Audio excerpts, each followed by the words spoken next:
Hola mis queridos amigos, nuevamente con ustedes su Dr. Tigre, el que ronca en esta negra noche neoliberal latinoamericana, sudamericana, ecuatoriana, ideólogo del movimiento de internautas y personas que procura además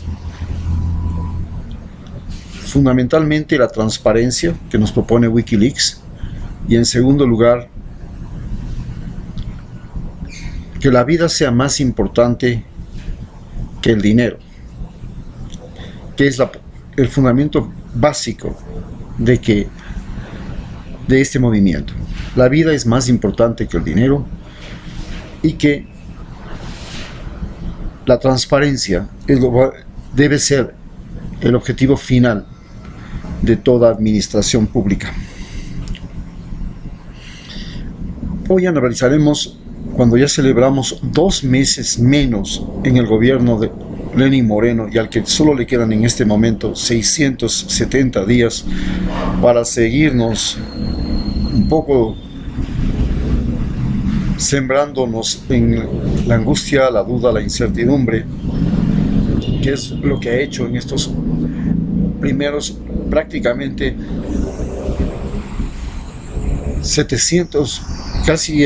900 días, 790 días que nos ha estado manejando, y hemos resistido estos 790 días. Pues ahora analizaremos lo que ha nacido de este gobierno.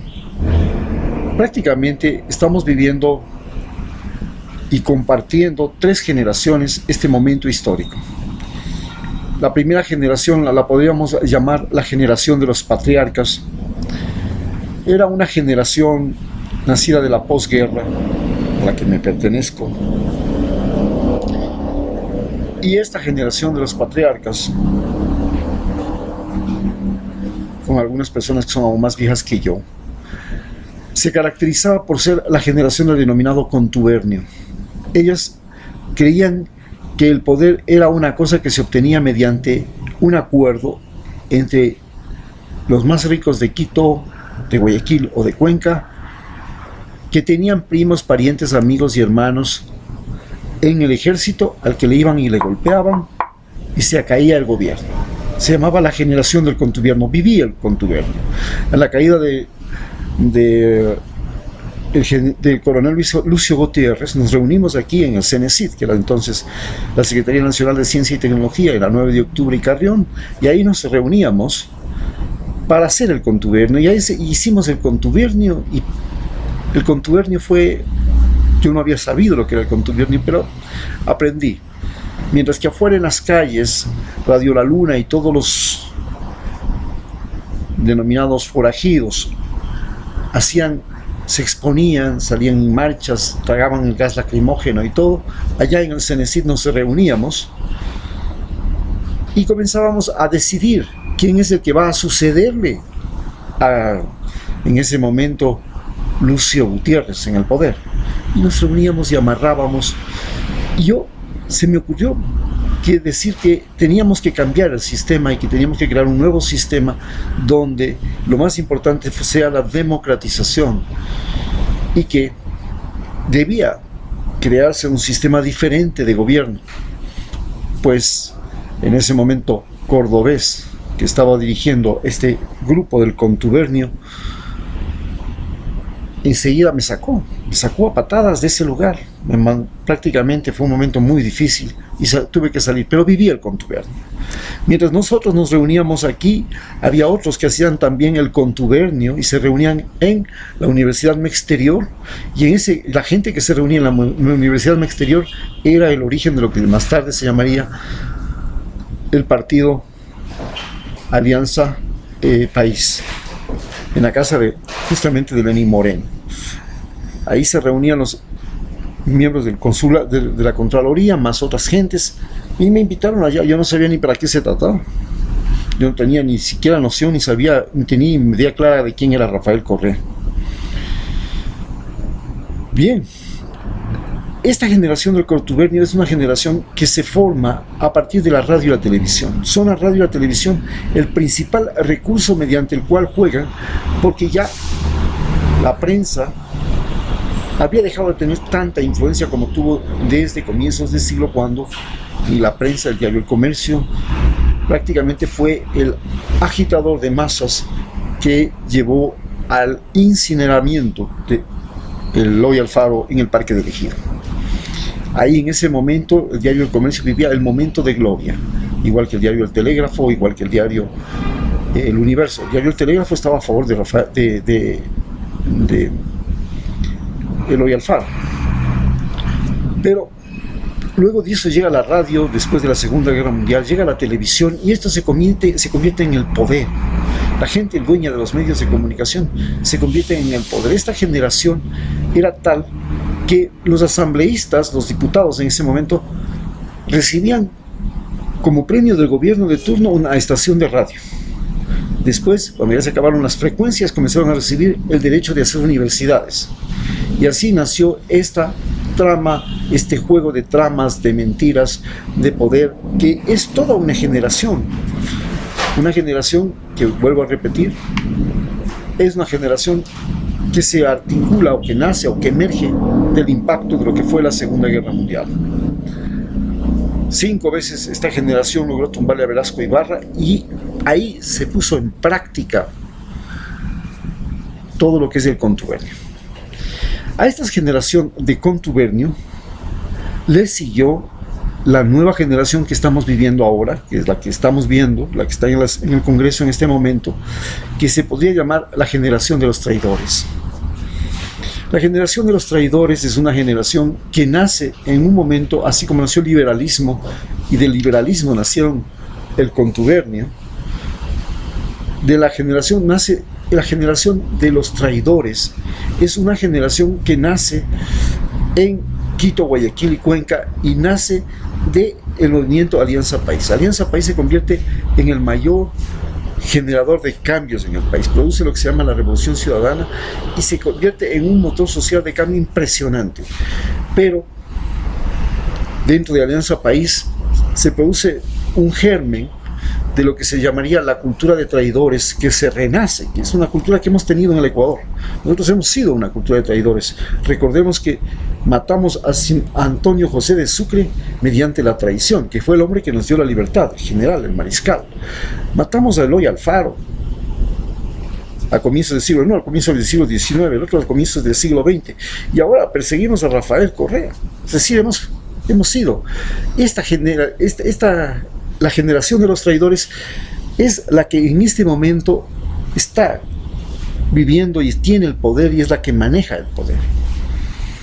Y a esta generación de los traidores le sigue una nueva generación, porque esta generación de traidores, ya saben, nace de la pugna entre Lenín Moreno y Rafael Correa.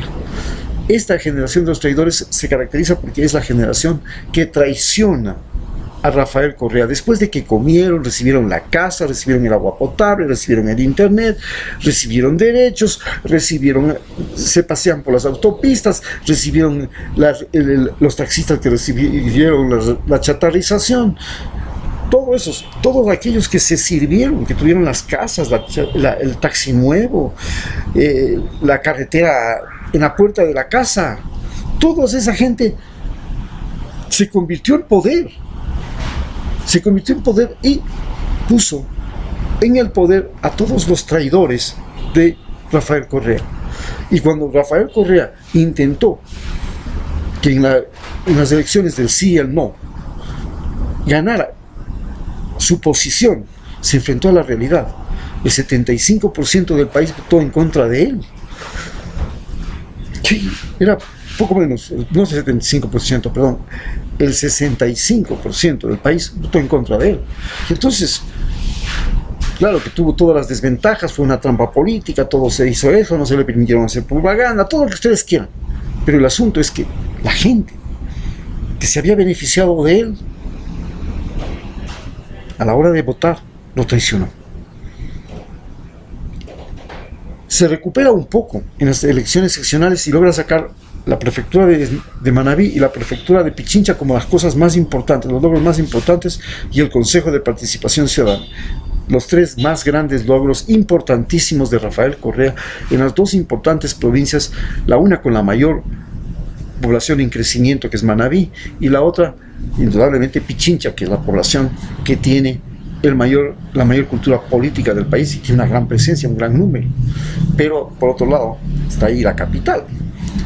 Y, por supuesto, el Consejo de Participación Ciudadana, que ahora se lo quiere destituir a como de lugar para evitar que se revise lo que hizo el Consejo de Participación anterior, para evitar que se haga el juicio de INA Papers y para evitar que se sancione todos los actos ilegales que ha hecho Lenín Moreno. Pero esta generación de los traidores es la generación que ahorita está encima de nosotros y se confronta a una nueva generación que podríamos llamarle los millennials ecuatorianos. Los millennials ecuatorianos son gente que nace del problema migratorio generado por la quiebra bancaria en el año 1999, pero ya desde antes comienza a analizar esta inconformidad. Comenzó ya con... Es una generación que comenzó a sentir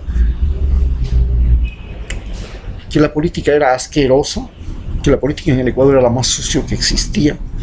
Y esta generación, la generación de los denominados millennials, que es antes, pocos años antes del año 2000 y los que vienen del año 2000 para acá, viven de cerca lo que es el problema migratorio. Sus padres les envían dinero.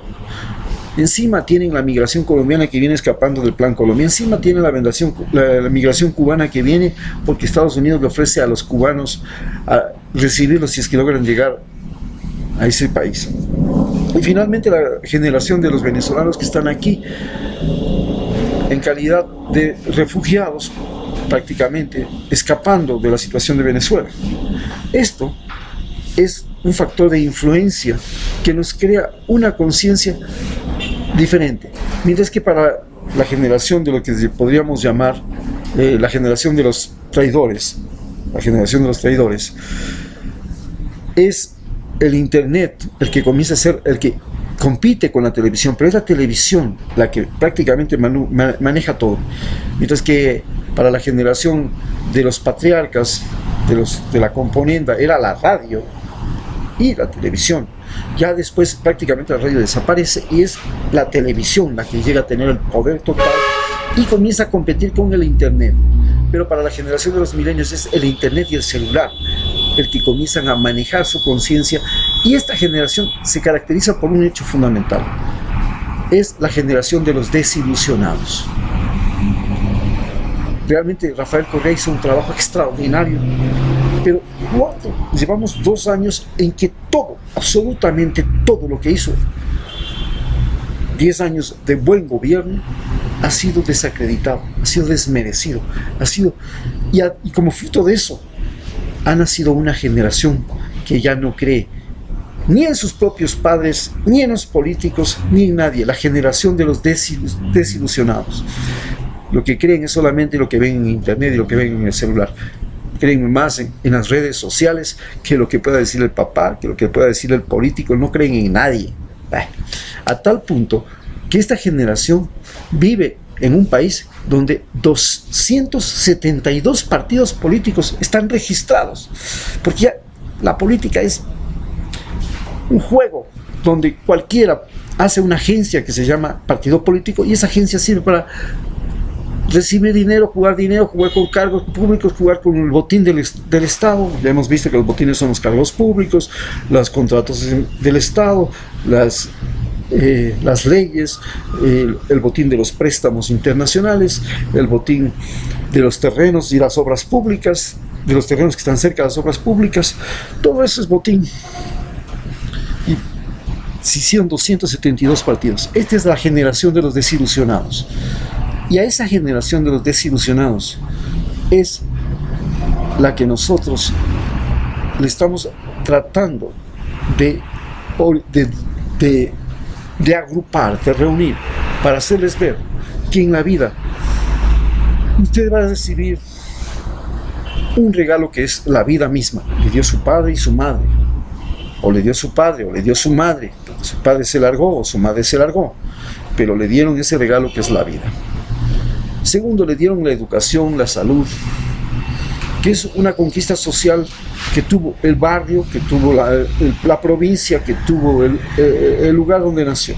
si había una universidad cerca, un colegio cerca, un hospital cerca, qué belleza, tuvo la posibilidad de ser sano y que tuvo la posibilidad de estudiar. Y luego usted recibió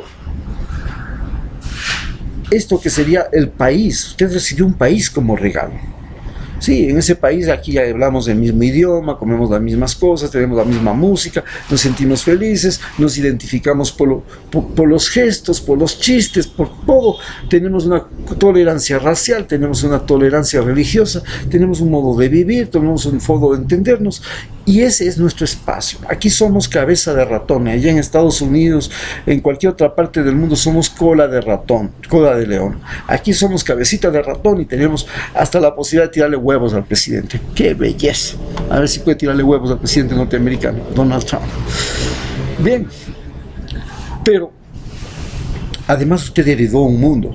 Y ese mundo, ese planeta Tierra, que es el único lugar del planeta Tierra donde todavía podemos existir, usted y yo.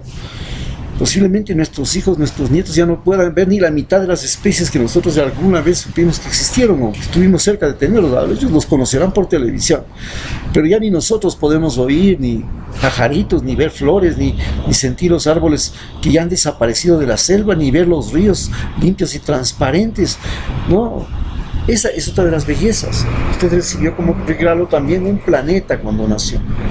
Y entonces, esta generación tiene conciencia, la conciencia de que no son solamente hijos de papito, alumnos de tal profesor, ecuatorianos, sino que tienen la conciencia de que son parte de un planeta Tierra, de una Sudamérica, de un lugar. Y eso es lo que hace muy importante a esta nueva generación. La generación de los desilusionados de su país, pero de los ilusionados del futuro. Muchas gracias.